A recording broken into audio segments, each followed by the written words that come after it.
In a country where powerful voices often go unchallenged, can one woman's stand spark national change? What evidence does Senator Natasha claim to have, and why is she waiting to reveal it? After weeks of tension, Senator Natasha Akpoti-Uduaghan, the outspoken representative of Kogi Central, has dropped a political bombshell, claiming she has damning evidence of sexual harassment against none other than the Senate President, Godswill Akpabio. So buckle up, because you won't want to miss this interesting reports. Let's see if Natasha really have the evidence, or she's just trying to threaten the Senate President.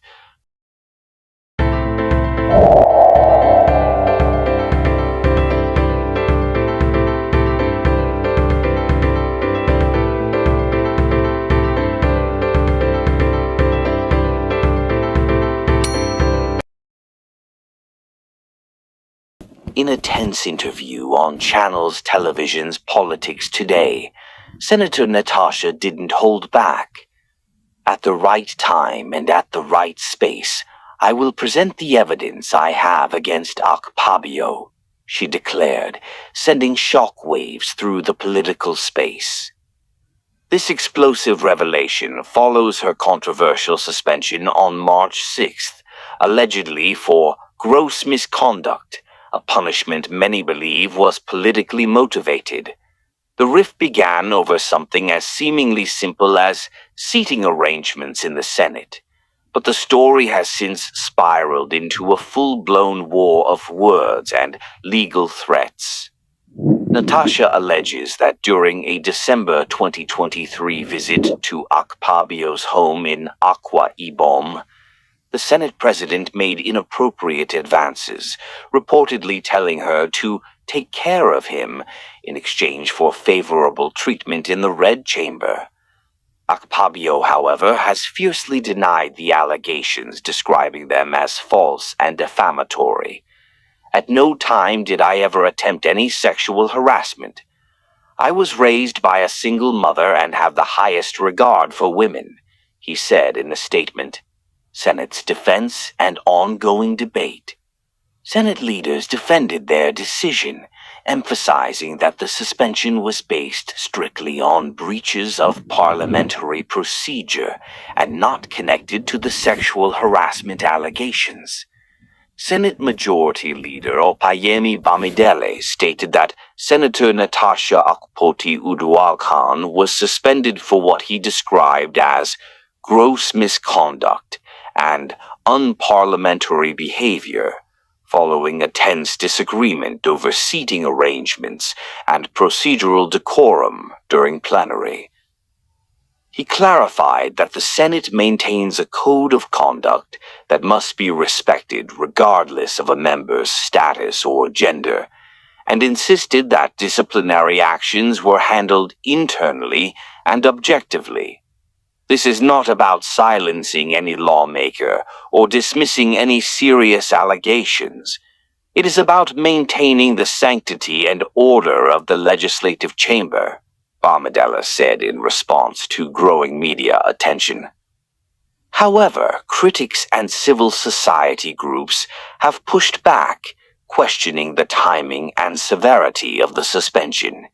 Human rights organizations and women's advocacy groups argue that the Senate's move may have been an attempt to discredit and suppress a lawmaker who was about to go public with allegations against the Senate President. The perception of retaliation has fueled broader debates about transparency, abuse of power, and the protection of women within Nigeria's political institutions. Adding to the tension, the Senate has yet to officially launch an investigation into the harassment claims, even as Senator Akpoti-Uduaghan insists she is prepared to provide credible evidence. Her supporters are calling for an independent panel, while others warn that the issue could set a dangerous precedent if swept under the rug. Public outcry and gender dynamics. The suspension and ensuing legal battles sparked public outcry, particularly among women's rights groups. Protests erupted under the banner "We Are All Natasha," highlighting concerns about the treatment of women in politics and the broader issue of gender inequality in Nigeria's political landscape. Critics argued that the Senate's actions reflected a pattern of sidelining and silencing female voices. Meanwhile, Akpabio's wife, Ekayet, has stepped into the fray, filing multiple defamation suits against Senator Natasha. But Natasha isn't backing down.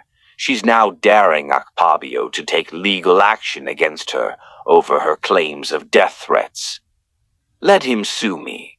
We'll meet at that bridge," she told Channels TV, with confidence that suggests this story is far from over.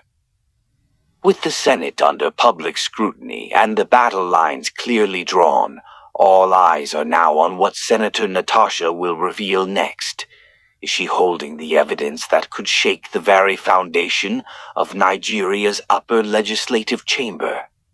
Is Nigeria's political system built to protect the powerful or to silence the truth? What do you think? Can this woman bring real change into Nigeria's politics, or she's playing the political game for future purpose? Does she have any strong or concrete evidence that could penalize the Senate President? Drop your thoughts in the comments, and don't forget to like, share, and subscribe for more updates on this matter as we look forward to seeing you on our next video.